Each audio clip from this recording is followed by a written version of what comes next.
কি গো গিন্নি, তোমার আনাজ কাটা হলো?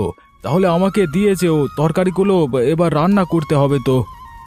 এই যে গো, হয়েই এসেছে, আর একটুখানি, বেশিক্ষণ নয়। দেখেছো, আবার বাইরে বৃষ্টিটা বেড়েছে। বৃষ্টি বারুক আর যাই হোক, আমাদের দোকানের বেচা কেনা তো থামবে না।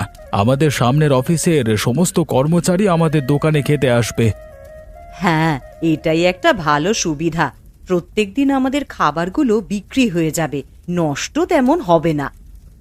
সেই রকম দেখেই তো এই দোকানটা কেনা। এই আগের মাসে দোকানের জন্য যা লোন নিয়েছিলাম সেটা শোধ হলো, এবার শুধু লাভ হবে।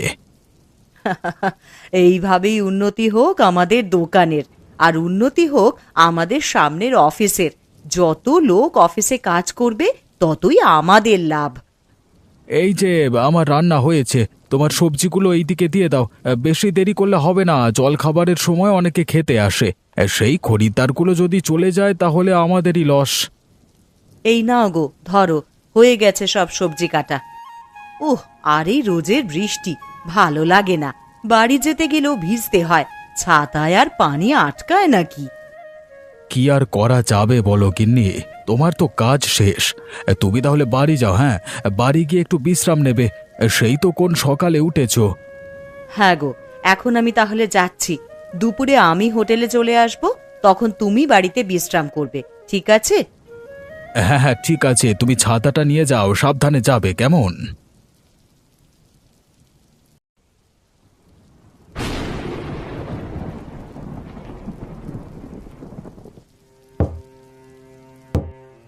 নরেন্দ্রবাবু, বাড়ি থেকে বেরিয়ে আসুন, দরজাটা খুলুন। ব্যাপারটা কিন্তু খারাপ হয়ে যাচ্ছে। দরজা ভাঙতে আমাকে বাধ্য করবেন না। প্রায় 1 বছর হয়ে গেল আপনি আমাদের লোনের টাকা একটাও দেননি। দেখলি তো, পালিয়ে যাবে কোথায়? শহরের ব্যাংকের লোক এখানেও চলে এসেছে। তোমাকে বারবার বলেছিলাম অত সুখের জীবনযাপন করতে হবে না, যেমন রোজগার হবে তেমনই থাকবে। তা তুমি তো আর আমার কথা শুনবে না।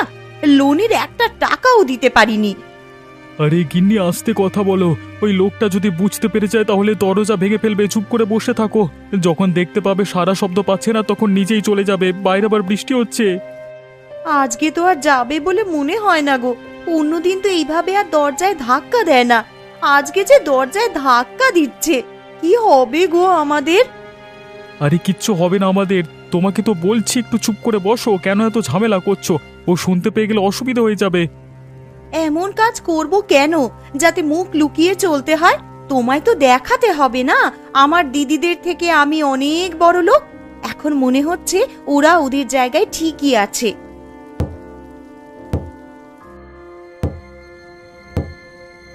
নগেন্দ্রবাবু, আপনি যদি দরজা না খোলেন তাহলে কিন্তু আমি ভাঙতে বাধ্য হব। বাইরে প্রচন্ড পরিমাণে বৃষ্টি হচ্ছে, আমি এখানে ভিজে ভিজে ছেলে খেলা করতে আসিনি। হ্যাঁ গো, এবার কিন্তু আমার সত্যি খুব ভয় হচ্ছে।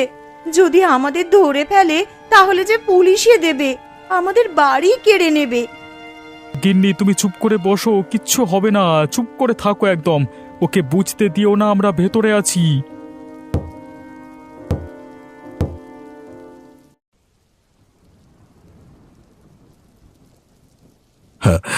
বুঝলি রবি, এই বৃষ্টির দিনে গরম গরম ভাত আর তরকারি হলে ভালোই হয়। বিরিয়ানি হলে মন্দ হতো না। কিন্তু কর্তা বাবু, আমাদের গ্রামে তো বিরিয়ানি ভালো হয় না। আর আপনি যে গরম গরম ভাত খাবেন, গিন্নিমা তো এইমাত্র বাপের বাড়ি গেছে। ওটাই তো হয়ে গেছে সমস্যা। আমি একা এখানে আছি, শুধু খিচুড়ি করছি আর খাচ্ছি, আর অন্য কিছু রান্না করতেও জানি না। তাহলে আপনি এক কাজ করুন, আমাদের গ্রামের বড় অফিসের সামনে একটা ভাতের হোটেল আছে, ওখানে চলুন, বেশ ভালো রান্না করে। হ্যাঁ, কিন্তু বাইরে যা বৃষ্টি হচ্ছে, বেরোলেই তো ভিজে যাব। আর আবার সর্দি কাশির ধাত রয়েছে, একটু পানিতে ভিজলেই শরীর খারাপ হয়ে বসে। তাহলে আর কি করবেন, বাড়িতে বসে খিচুড়ি রান্না করুন আর খান।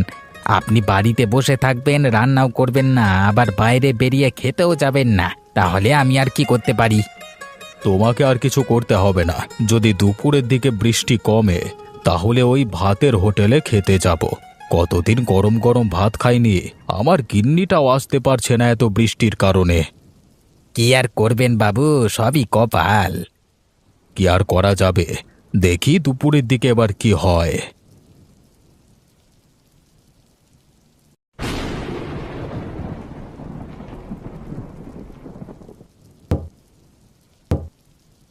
ভালোয় ভালোয় কাজ হবে না দেখছি। এবার দরজাটা ভেঙেই ফেলবো। আজকে একটা হেস্তনেস্ত করেই ছাড়বো।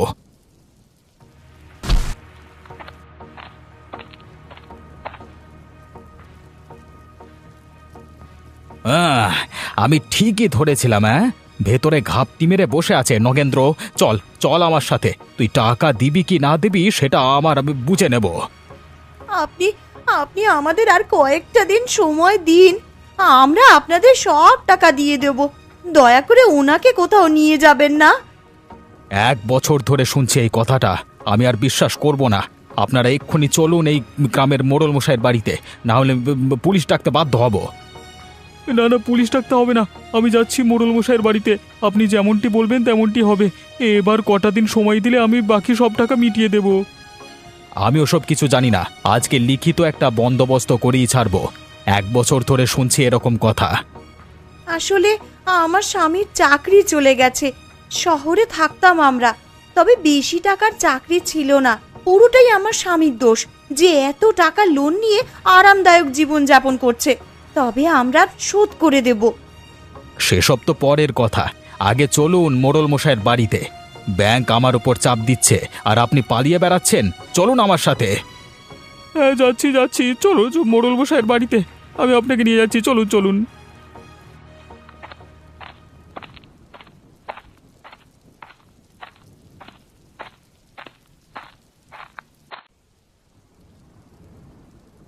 এই যে গো, আমি চলে এসেছি। এবার তুমি যাও, বাড়িতে গিয়ে বিশ্রাম নাও। সেই কোন সকাল থেকে এসে দোকানে খাটাখাটনি করছো। আরে এইমাত্র তো এলে, আমি একটু হাতে হাতে কাজ করে দিই, তারপরে তুমি করবে। বর্ষায় ঠান্ডা ঠান্ডা আবহাওয়ায় কষ্ট তেমন হচ্ছে না। না না, আমি কিচ্ছু শুনতে চাই না। তুমি এক্ষুনি ছাতা মাথায় দিয়ে বাড়ি যাও। শরীরে ঘুমের প্রয়োজন রয়েছে। ঘুম না হলে শরীর খারাপ করবে যে। আমি আর একটা কথাও তোমার শুনবো না। আচ্ছা ঠিক আছে, তাহলে সবকিছু দেখে নাও কোথায় কি আছে। আরে আমি কি নতুন নাকি এই দোকানে? তোমার সাথে সেই 10 বছর ধরে সংসার করছি, আর আমি জানবো না? আমি সব জানি। তুমি নিশ্চিন্তে যাও তো। আচ্ছা তাহলে দাও, আমায় ছাতাটা দাও। ছাতা মাথায় দিয়ে চলে যাই। বৃষ্টিটা এক নাগারে হয়েই যাচ্ছে, এবার থামবার নামগন্ধই নেই। এই যে ছাতাটা ধরো। আর কত টাকা করে কি প্লেট বিক্রি করব সেটা তো বললে না। সবই যখন জানো, এটাও নিশ্চয়ই জানবে আমার সাথে 10 বছর ঘর সংসার করছো। আমার সাথে ইয়ার্কি হচ্ছে না? আরে বলো না, বলো কত টাকা করে কি বিক্রি করব। 1 প্লেট 40 টাকা, সবকিছু একবার করে দেবে। আর কেউ কিছু চাইলে যা মনে অতিরিক্ত দাম নাও সেরকমই নেবে। আচ্ছা ঠিক আছে, তুমি যাও। আমি দোকান বন্ধ করে বাড়ি ফিরে যাব। আচ্ছা ঠিক আছে, সাবধানে কাজকর্ম করো। হ্যাঁ, আমি তাহলে আসছি।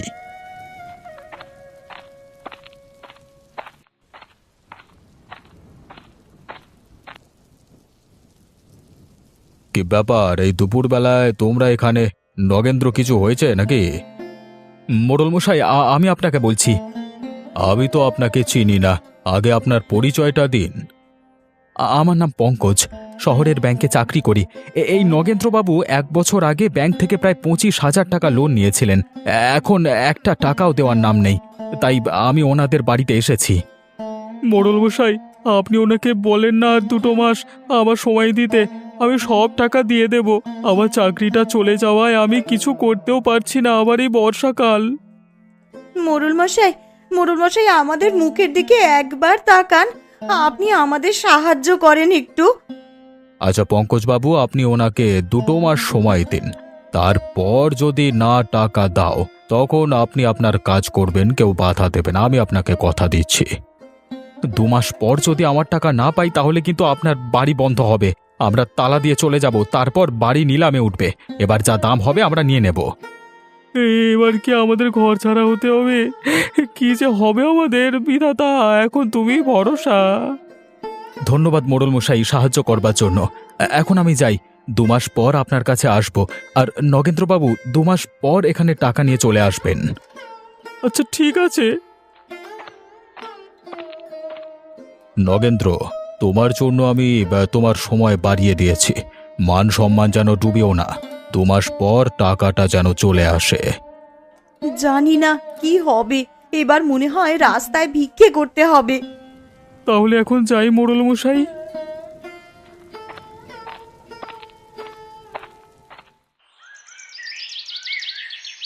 কি গো, এবার কি করব? 2 মাসের মধ্যে 25,000 টাকা কিভাবে জোগাড় করব আমরা? এখন আবার বর্ষাকাল, অন্য কিছু কাজকর্ম তো করা যাবে না। সেটা তো আমিও ভাবছি গো গিন্নি। এখন মনে হচ্ছে মাথায় যেন আকাশ ভেঙে পড়ছে। কি করব কিছুই তো বুঝতে পারছি না। বিষ খেয়ে মরে গেলে ভালো হয়। কি উল্টোপাল্টা বকছো তুমি? গালে কষিয়ে একটা থাপ্পড় মারবো। শোনো, আমার দিদিরা তো এই গ্রামেতেই হোটেলে খাবার বিক্রি করে, একবার ওদের কাছে যেতে হবে, যদি কিছু ব্যবস্থা করে দিতে পারে। কোন মুখে যাব তোমার দিদি জামাইবাবুর কাছে? টাকার অহংকার দেখিয়ে তো চলে এসেছিলাম। এখন এসব ভাবার সময় নয়। এখন যার কাছে গেলে সমস্যার সমাধান হবে তার কাছেই যেতে হবে। আমাদের মুখে তো চুনকালি ফেলেই দিয়েছো, আবার না হয় মুখ পোড়াবো। আমাকে ক্ষমা করে দাও, বড্ড ভুল করে ফেলেছি। তখন শহরে চাকরিটা ছিল, ভালো বেতন পেতাম, তাই টাকার অহংকার করে ফেলেছিলাম। আমি যাব, তাতে একটু অপমানিত হতে হয় হব। আরে এই এই রাস্তার মাঝে কি করছো? আরে ওঠো ওঠো, এখন বাড়ি চলো। সন্ধ্যায় তাহলে যাবো একবার দিদির বাড়িতে, গিয়ে কথা বলবো, কেমন? হ্যাঁ, আমাদেরকে সাহায্য করবে? ওরা যদি আমাদের ফিরিয়ে দেয় তাহলে আমরা কোথায় যাব? আমাদের ঘর ছাড়া হতে হবে গো, ভিক্ষা করতে হবে রাস্তায়। ভেবেছে আমার মরে যেতে ইচ্ছা করছে। শোনো, আত্মহত্যা করাটা সবসময় সমাধান হয় না, সমস্যার মোকাবিলা করতে হবে আমাদের। চলো চলো, এখন বাড়ি চলো দেখি।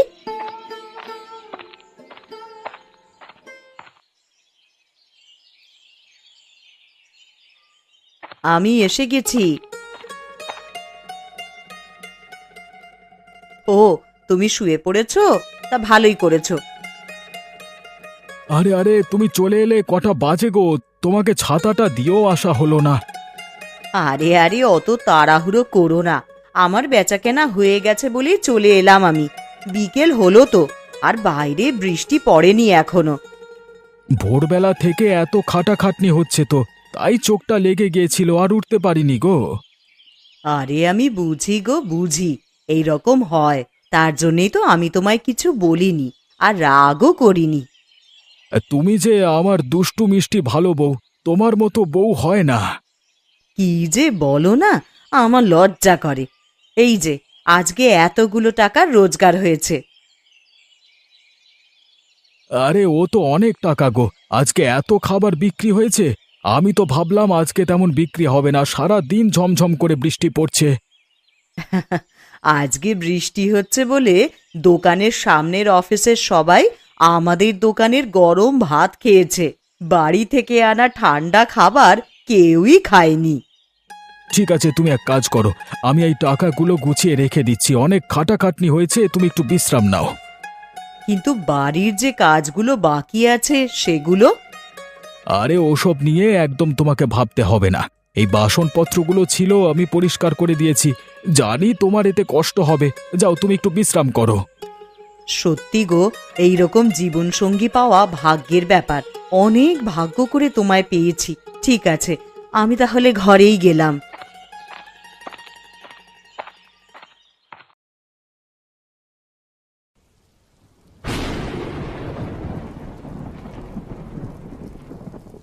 দিদি, ওই দিদি, বাড়িতে আছিস? আরে এখন কি দিদি দিদি বলে ডাকছে? হ্যাঁ, আমি তো ঠিকই শুনতে পেলাম। যাই একবার গিয়ে দেখি কে এলো। বাইরে তো বৃষ্টিও পড়ছে।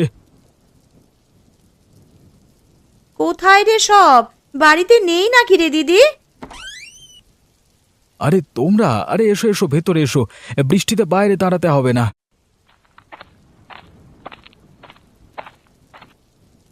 আরে বোন, তুই এমন সময় এইখানে? কেন রে দিদি, আমি কি আসতে পারি না নাকি?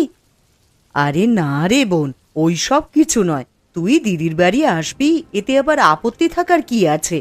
হ্যাঁ, ঝামেলা হয়েছে সেসব ভুলে যা না, আবার সবকিছু ঠিক করে নিলেই তো হয়। খুব বড় বিপদে পড়ে তোর কাছে এসেছি রে। তুই যদি সাহায্য না করিস তাহলে হয়তো আমাদের পথে বসতে হবে। আরে কি বলছো, কি কি হয়েছে তাহলে? আমার স্বামী শহরে চাকরি করত, এটা তো জানোই। তাই শহরে ওই চাকরি ওকে ছাড়িয়ে দেয়।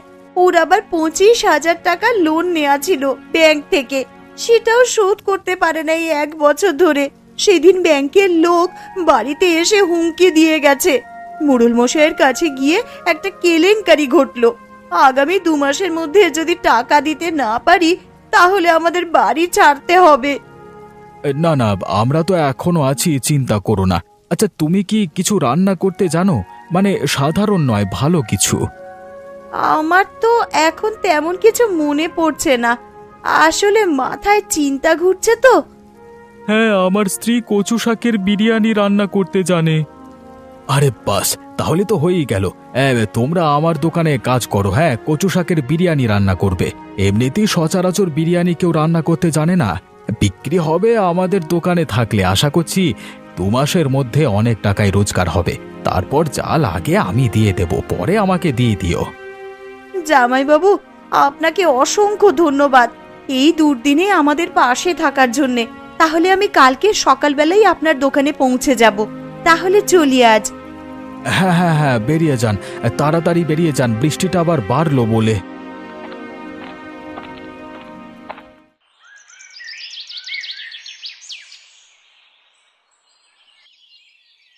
গিন্নি সেই কবে বাপের বাড়ি গেছে, এখনো ফিরতে পারলো না। আর ভালো লাগছে না, আজকে হোটেলে গিয়ে নতুন কিছু খেয়ে আসতে হবে। শুনেছি পলাশের হোটেল নাকি খুব ভালো, ওখানেই যাব। মোড়ল মশাই, আমি চলে এসেছি। বাবা, আজকে সূর্য কোন দিকে উঠেছে গো, এত সকাল সকাল তুমি চলে এলে? কদিন বৃষ্টির কারণে তাড়াতাড়ি আসতে পারিনি। আজকে তো আকাশ পরিষ্কার, কোনো অসুবিধা হয়নি, তাই তাড়াতাড়ি চলে এলাম। তা তুমি ভালোই করেছো। আর হ্যাঁ, আজকে আমি ভাবছিলাম হোটেলে খেতে যাব, তুমি যাবে আমার সাথে? না না মোড়ল মশাই, আপনি যান, আমি যাব না। হাতে এখন টাকা পয়সা নেই তেমন। আরে টাকা পয়সা চিন্তা করতে হবে না, আমি তোমার খাবার দামটা দিয়ে দেব।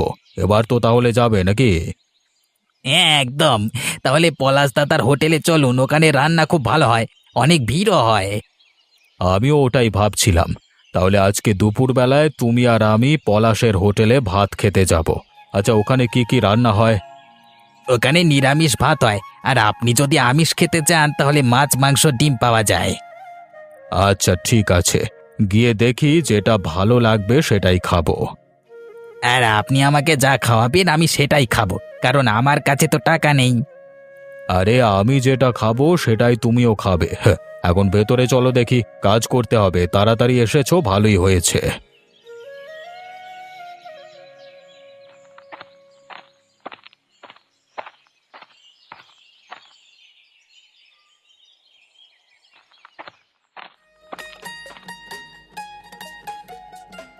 দিদি, আমি চলে এসেছি। আমি আর ও মিলে কি করব সেটা বলে দে না রে। তোমাদের কচু শাকের বিরিয়ানি রান্না করবার জন্য সরঞ্জাম এনে রেখেছি। এবার কি করে করতে হয় সেটা এবার তোমরা করো, আমি তো জানি না। আর নগেন্দ্র, তুমি ওকে সাহায্য করে দাও। হ্যাঁ হ্যাঁ, নিশ্চয়ই করে দেব। আর এবার আমি তোমাদের দোকানেই কাজ করব, সকলে মিলেমিশে থাকবো। তখন টাকার গরম দেখিয়ে দিয়েছিলাম, তার জন্য মাপ চাইছি আমি। আরে তোমরা বাইরে দাঁড়িয়ে না থেকে ভেতরে এসো। আর এই সমস্ত পুরনো কথা আর তুলনা তো আমরা সব ভুলে গেছি। সবাই নতুন করে আবার নতুন জীবন শুরু করলাম।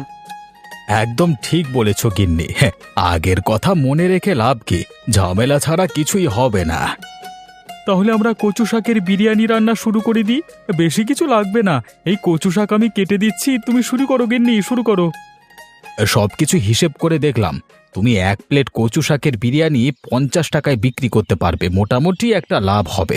আর রান্নার গুণগত মানও ভালো থাকবে।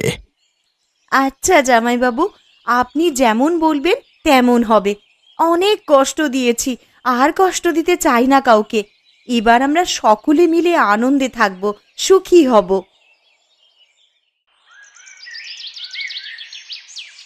আরে মোড়ল মশাই, আপনি আসুন আসুন, আমাদের কি পরম সৌভাগ্য। আরে তেমন কিছু নয়, বাড়িতে ভালো লাগছিল না বলে আজকে এলাম। তা পলাশ, তোমার দোকানে আজকে কি রান্না হয়েছে? আজকে তো দোকানে রান্না হয়েছে ভাত আর তরকারি, আবার একটা নতুন পদ রান্না হয়েছে, যেটা হলো কচু শাকের বিরিয়ানি। কচু শাকের বিরিয়ানি? এসব তো কোনোদিন নাম শুনিনি আগে। একবার খেয়ে দেখুন, মুখে লেগে থাকবে, দারুণ স্বাদ। আরে নগেন্দ্র, তুমি এখানে এখানে কাজ করছো নাকি?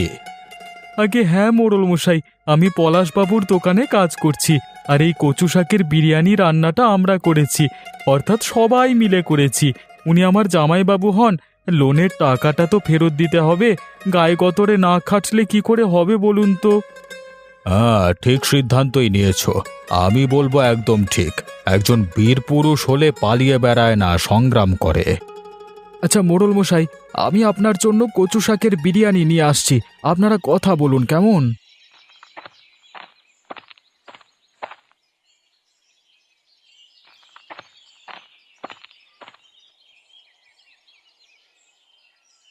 কচু শাকের বিরিয়ানির দাম কত ভাই? বেশি নয় দাদা, এক প্লেট মাত্র 50 টাকা। আপনি খেয়ে দেখে তারপর বলবেন।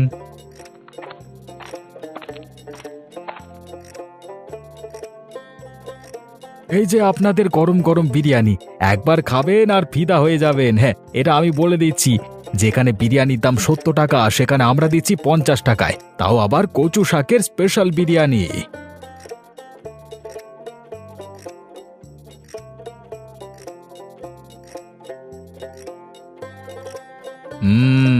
অপূর্ব হয়েছে, যাকে বলে লাজবাব। আরে অনেক লোকে খাচ্ছে দেখছি। নগেন্দ্র, এরকম ভালোভাবেই তোমার জামাইবাবুর সাথে লেগে থাকো, আবার সম্মান রক্ষা হবে এবং তোমার মানহানিও হবে না। এই সত্যি কথা বলতে কি, আমি কোনোদিন বিরিয়ানি খাইনি, তবে খেয়ে ভালোই লাগছে। আর একটু পাওয়া যাবে? হ্যাঁ, অবশ্যই পাওয়া যাবে, কেন পাওয়া যাবে না? আপনারা আমাদের বিশেষ অতিথি। আজকে আমি তোমাকে দেখে গর্বিত। চালিয়ে যাও, হাল ছেড়ো না, বিধাতা তোমার পাশে আছে।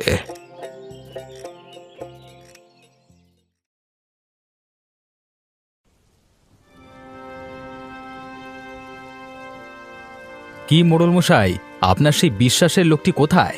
এতদিন তো অপেক্ষা করলাম, আবার এখানে বসে আছি 2 ঘন্টা, এখনো তো সে এলো না। চলে আসবে, চলে আসবে, এক্ষুনি চলে আসবে। বাইরে প্রচন্ড পরিমাণে বৃষ্টি হচ্ছে তো, তাই জন্য হয়তো আটকা পড়েছে কোথাও। আটকা পড়েছে নাকি পালিয়ে গেছে দেখুন। এসব লোককে বিশ্বাস করা যায় না। শহরে কাজ থেকে ছাঁটাই করে দিল কেন? নিশ্চয়ই কাজ ভালো করেনি বা বিশ্বাসঘাতকতা করেছে। থামুন আপনি, তখন থেকে অপমান করেই চলেছেন। আজকের দিনটা এখনো শেষ হয়নি। আজকে টাকা দেওয়ার কথা ছিল, আজকেই দেবে। কিভাবে অপমান করবার অধিকার আপনাকে কে দিয়েছে? আচ্ছা আচ্ছা, ঠিক আছে ঠিক আছে, আমি বসে আছি, দেখি বাবু কখন আসে। এই তো নগেন্দ্র চলে এসেছে। নগেন্দ্র, টাকাটা নিয়ে এসেছো তো? জি মোড়ল মশাই, নিয়ে এসেছি। বাইরে বৃষ্টি হচ্ছিল তো খুব, তাই আটকে পড়েছিলাম, যদি বৃষ্টিতে টাকা পয়সা ভিজে যায়। পঙ্কজ বাবু, আপনার পুরো টাকাটা নিয়ে চলে এসেছে নগেন্দ্র। আর আপনি এতক্ষণ উল্টোপাল্টা কথা বলে যাচ্ছিলেন। চাকরি চলে গেছে কিসের জন্য সেটা জানি না, কিন্তু আমাদের গ্রামের মানুষ চোর নয়, সংগ্রাম করতে জানে। এটা আমি গর্বের সাথে বলতে জানি। ওনাকে টাকা দিয়ে দাও। এই যে আপনার 25,000 টাকা এই ব্যাগে রয়েছে, দরকার হলে গুনে নিতে পারেন, কম হবে না। না না, টাকা গোনবার প্রয়োজন নেই। আপনি ঠিক সময় জমা দিয়েছেন মানে পুরো টাকাটাই থাকবে। আর রাজেন্দ্রবাবু, আমাকে ক্ষমা করবেন। হ্যাঁ, শুধু শুধু ব্যঙ্গ করছিলাম, কারণ অনেক মানুষ রয়েছেন এরকম টাকা নিয়ে আর ফেরত দিতে চান না, পালিয়ে পালিয়ে বেড়ান আর কি। অসুবিধা নেই, আপনি আপনার কর্তব্য পালন করেছেন, তবে আমার গ্রামবাসীরা কিন্তু এরকম নয়। ঠিক আছে, ভালো থাকবেন। হ্যাঁ, আমি আমি আমি তবে এলাম। হ্যাঁ হ্যাঁ হ্যাঁ।